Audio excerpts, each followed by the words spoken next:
Well, dear friends, it's a great pleasure to be sharing with you these ideas about St. Paul. I'm conscious that there's quite a lot of information here, and you probably do have questions. So I'd be very grateful if you could fill them out in the lavender card and submit them, and I'll have a go at answering them next time. As you know, this series is being recorded in an empty church, and it's not always easy just to be doing that without the sort of sense of people being present and their body language and the vibes that you get from doing that. So it's a bit strange, I have to say, in particular that I'm not going to be questioned about some of the things that I've said. But do put those questions in the lavender card, and I'll have a go at answering them next time. We move on now to think with you about Paul and strategy. He very shrewdly, as a generality, located himself in crossroads cities. Antioch in Pisidia, for example, part of southern Galatia, was a crossroads. There was a great east-west road that went from Ephesus right through to Mesopotamia, and there was a north-south road that went from Ankara to Antalya. And Pisidian Antioch, which was a Roman city, was located in those crossroads. And that was the kind of place that Paul liked to locate himself, establish himself somewhere as a teacher, speak first in the synagogues and then in private homes and so on. And he would tap into the passing traffic. The Romans had built these amazing network of roads everywhere, and they'd cleared out the bandits from the hills and the pirates from the seas. And so there was a freedom to travel. So there's a constant march of soldiers, bureaucrats, administrators, travellers, and the Apostle Paul, who made great use of those Roman roads that crisscrossed their way through the whole of the Roman Empire. And Antioch in Pisidia was certainly an example of a crossroads place that Paul exploited. Similarly, he was very interested in port cities, which is what Corinth was.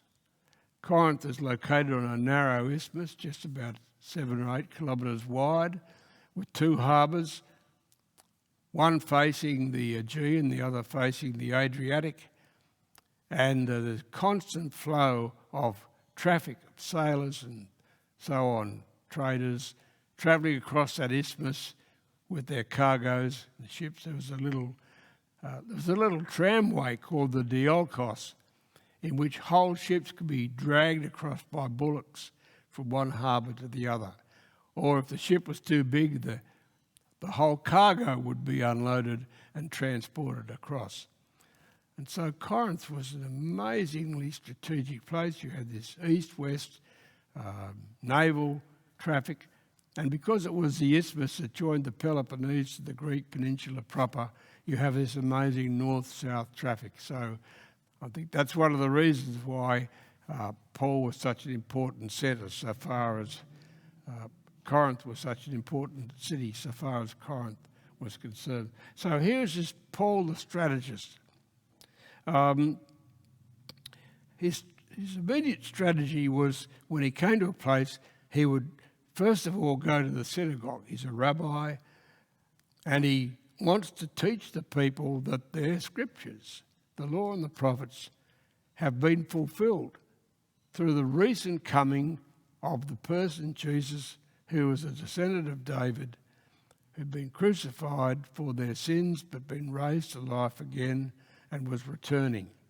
The little synagogue in Berea, in Macedonia, bought the message, but mostly the the synagogue members felt that the notion of a crucified Messiah was an absolute impossibility.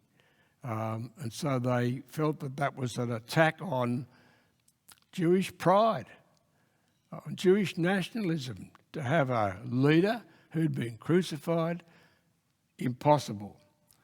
And so Paul, apart from the Bereans, was pretty quickly marched out from the synagogue. He took with him the respondents, Jew and Gentile, God-fearers that is, and he would then establish a parallel body, a church. He was very careful that the churches were not to be called the churches of Paul. Each one was called the Church of God, God's church at Corinth or Ephesus or somewhere. One of the reasons that Paul refused to be paid, insisting to work to support himself, was that he didn't want the churches to be seen as a Paul cult. Paul was not establishing a Paul movement. He was not establishing a Paul cult. He was establishing congregants of people who were attached by faith to Jesus, so that their churches were a church of God. Paul was very, very clear to keep that distinction. So strategy. Paul is a great strategist. And in the many, many years since Paul, Christian missionaries have looked at Paul's methods and his strategy and have learnt a great deal from them. He was a very, very thoughtful person, was Paul. A second thing about Paul's strategy was that he had a great knack of identifying capable lieutenants. If you add them all up through the pages of Paul's letters and the book of Acts, there are dozens of them. In fact, he actually names, there are the names of 100 people who were connected with Paul. Not all of them close lieutenants, but the idea that Paul was some sort of aloof, loner kind of figure couldn't be further from the truth. Wherever we see Paul in his letters and in the book of Acts, he's surrounded by people. He's surrounded by his lieutenants, people like Timothy, for example. He says, I have no one like him, Timothy. Then there is Titus, who has a special relationship with the Corinthians, who is a very cool-headed kind of guy that, whereas Paul was a bit hot-headed and sort of rubbed the Corinthians up the wrong way, his friend Titus somehow pulled off what Paul had sought to establish as an indication of his must have been considerable diplomatic skills. That's Titus. And then there is Luke, Luke the physician, from Antioch almost certainly, probably a God-fearer, a former Gentile who'd converted to Judaism, a scholar, a man who is the biggest contributor by volume to the New Testament. 25% of the words of the New Testament come from the pen of this man, Luke. He writes a 2-volume history, volume 1 about Jesus, volume 2 about the early church, covering a period of approximately 70 years from the birth of John the Baptist to the imprisonment of Paul in Rome. And there's no body of literature in the New Testament more important than the letters of Paul. In fact, we could not make sense of the relationship between Jesus and early Christianity without the great writings of Luke. He was a scholar of great ability. People have pored over critically his works, but he proves himself to be a careful scholar at all points. And then another example is a man called Silvanus. He's a Jew. He has a Roman name, Silvanus, something to do with forests or trees, which suggests that he had an Italian background. And he is a co-author of the Thessalonian letters, a trusted companion of Paul, also a considerable scholar, who was also linked up with the Apostle Peter, as reflected in the first letter of Peter. Also an extremely competent person. So many of these colleagues of Paul were obviously well-educated, literate, capable in their own right, and yet they seem to have had this credible loyalty to Paul and his mission. And humanly speaking, Paul's lieutenants are a significant part of the reason for Paul's success in the mission. This man established congregations in 5 Roman provinces: Syria, Cilicia, Galatia, Macedonia, Achaia, Asia. How many churches do you think were to be found in those provinces based on the ministry of Paul? I don't think it would be difficult to imagine that there were 20 or 30 different congregations that were established by Paul in just 10 years.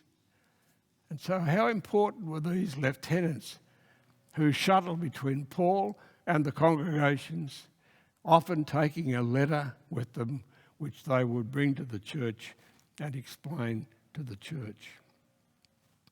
Another part of Paul's strategy was his understanding that once a church had been established, the expectation would be that it would establish daughter churches, and the daughter churches would establish daughter churches. And so, as a result of that very clever strategy, he speaks about Christianity as a growing vine, like a pumpkin vine or a rockmelon vine or something, spreading and spreading and spreading.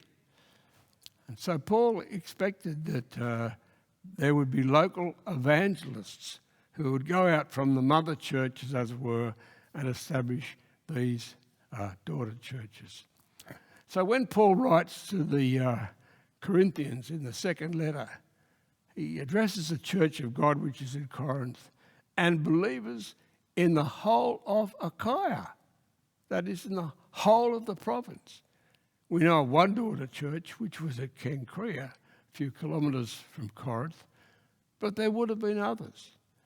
And so this dynamic movement that Paul established, we see growing and developing with increasing numbers of churches.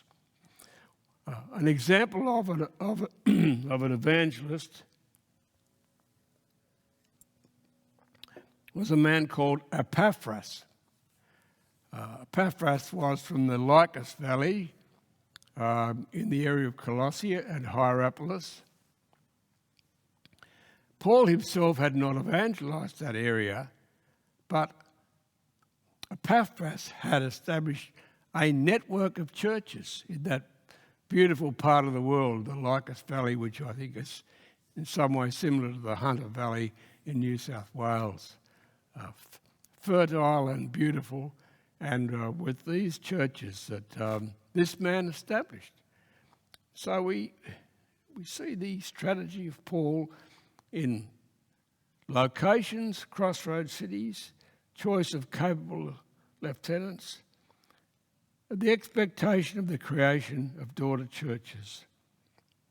And then a final expression of Paul's strategy was, of course, his pioneering of the pastoral letter, his vision of educating congregations, of reinforcing them in truth, correcting them in error from a distance, by remote control, as it were, which he did through the as it were, the pioneering changes that he made to the notion of the pastoral letter. So let me draw this session to a conclusion. Let me say about Paul, he had a profound knowledge of the Greek Old Testament, profound knowledge. And when you think that 39 books of the Old Testament were not sort of consolidated in one text back then, but consisted of 39 different scrolls. Can you imagine? So there's no way that Paul could have carted around all those scrolls, 39 of them, as he travelled mostly on foot from place to place. And yet on every page of his letters we see quotations of, echoes of the Greek Old Testament. That can mean only one thing, that he memorised it. He had that text within him. He knew it. And so effortlessly he could quote it. Amazing. Secondly, Paul is not on about Paul. Paul is a dedicated servant of Jesus. Jesus fills Paul's horizon. We preach not ourselves, he said, but Jesus Christ as Lord, and ourselves your servants for Jesus' sake. So those words from 2 Corinthians chapter 5, chapter 4, I think, capture Paul's ministry. It was not about him. We preached not ourselves, but Jesus Christ as Lord, ourselves your servants for Jesus' sake. Jesus filled Paul's horizons. Paul was not in the business of creating a Paul cult or a Paul movement. It was the Jesus movement. Thirdly, he was a brilliant, innovative interpreter of the mind of Jesus. So the teachings of Jesus about faith, about the kingdom of God, about marriage and children and family, Paul found ways of packaging those teachings, presenting them in a way that encouraged members of these churches to live the life that Jesus called upon his people to live. Fourthly, Paul was a persevering pastor. I think probably the most significant thing about Paul was that he was a pastor. People think about him perhaps as a kind of an ideologue or a bit aloof or something like that. But no, he cared passionately that people had right understanding, that issued in right behaviour. And so he persevered with them. He wrote letters. Think about his perseverance with the Corinthians. We have 2 of 4 letters that Paul wrote to this congregation. He made unscheduled visits, or an unscheduled visit there to rectify problems.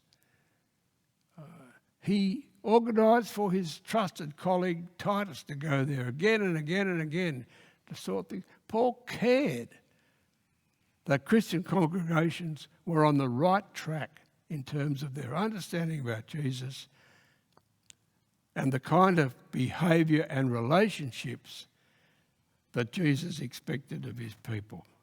A persevering pastor.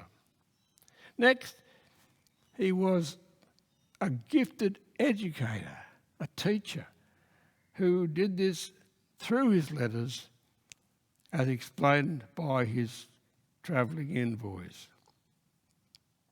And last but not least, Paul was determined that the family of Christian people was to be a secure body of people, so he had very strong teachings about fidelity in marriage and the care of relationships between husbands and wives and parents and children, owners and slaves. He cared deeply that the mind of Jesus would be fulfilled in these relationships.